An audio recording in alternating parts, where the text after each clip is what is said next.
और पीडीपी वालों को जम्मू कश्मीर की आवाम के बजाय पाकिस्तान याद आता है। अगर बात करनी है तो अपने लोगों से करो, गरीबों, मस्कीनों, ज़ईफों से करो, सरकारी मुलाजमों से करो, आम लोगों से करो, अपने लोगों से करो। उमर अब्दुल्ला कहते हैं कि जमात इस्लामिया की बात करते हैं, तो वो जो है वो भाजपा की तरफ से खड़ी की गई है। वाकई में कहते हैं ऐसा। श्री उमर अब्दुल्ला साहब को मालूम है कि कश्मीर के अंदर इस समय नेशनल कॉन्फ्रेंस की हालत बड़ी कमजोर है और उनको इस बात को वो समझ रहे हैं कि कश्मीर में इस बार उनको हार नजर सामने आ रही है। इसलिए वो कभी ए पार्टी, बी पार्टी, सी पार्टी बोलते हैं और अब एक नया उन्होंने वहां प्रोपेगेंडा शुरू किया है।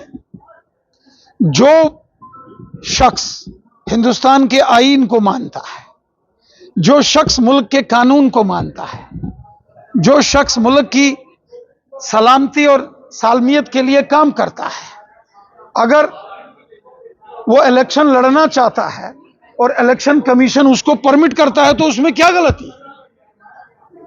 सर, एक आपका ऑफिशियल कोट है, जो मौजूदा परिस्थितियां हैं, जिस तरह के प्रोटेस्ट हो रहे हैं, उस पर क्या कहेंगे कि क्या बातचीत हो चुकी है? क्या आप ये प्रोटेस्ट देखने को नहीं मिलेंगे? भारतीय जनता पार्टी के सभी कार्यकर्ता एकजुट होकर एक परिवार। 10 सालों के बाद जम्मू कश्मीर में विधानसभा के चुनाव होने जा रहे हैं। इसी पर बातचीत करने के लिए शाजिया इल्मी जी से हमारे साथ है। मैम, 10 सालों के बाद जम्मू कश्मीर में चुनाव होने जा रहे हैं, क्या लगता है कि भाजपा कितनी मजबूत है जम्मू कश्मीर में? बिल्कुल मजबूत है। आप देखिए 10 सालों बाद क्या हुआ। इन 10 सालों के दरमियान कितनी बड़ी तब्दीली पहली बार, और किस पैमाने पर कोई सोच नहीं सकता था। लेकिन ये एक संकल्प था और ये एक क्लैरिटी थी और ये एक स्पष्टता थी जिसके तहत भारतीय जनता पार्टी ने वो मुमकिन कर दिया जो लोग सोचते थे नामुमकिन है। आप देखिए किस तरह से आर्टिकल 370 को हटाया गया, 35A को हटाया गया, और जो और जितने भी समुदाय हैं उनको बराबरी का हक दिया गया। पहली बार पूरे देश में वही कानून है जो हर एक राज्य में है और वही कानून लागू होते हैं जम्मू एंड कश्मीर में। अफसोस की बात तो यह है कि जो लोग संविधान की प्रतियां लेके घूमते हैं, जो लोग आरक्षण की हर जगह बात करते हैं, वो इस मामले में उन पार्टियों के साथ खड़े जाते हैं जो आम समुदाय और अलग समुदायों को लगातार उसके हक को छीनते रहे हैं।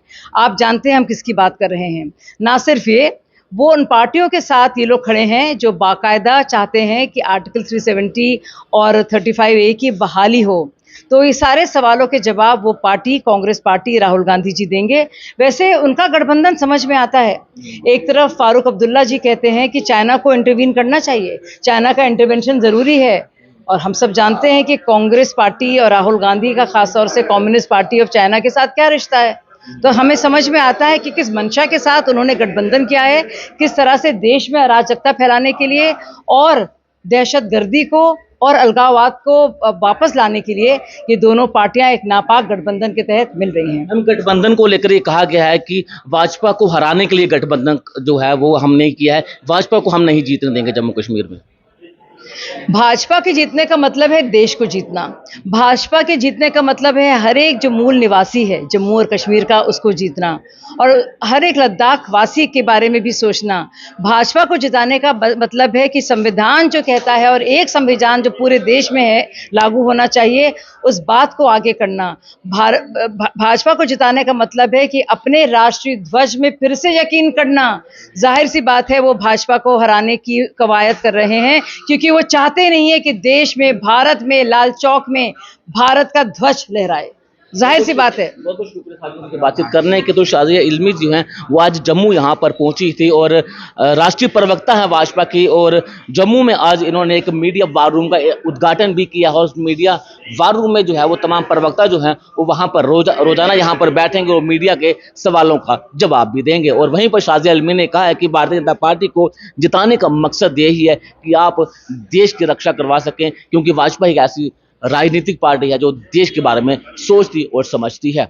नमस्कार।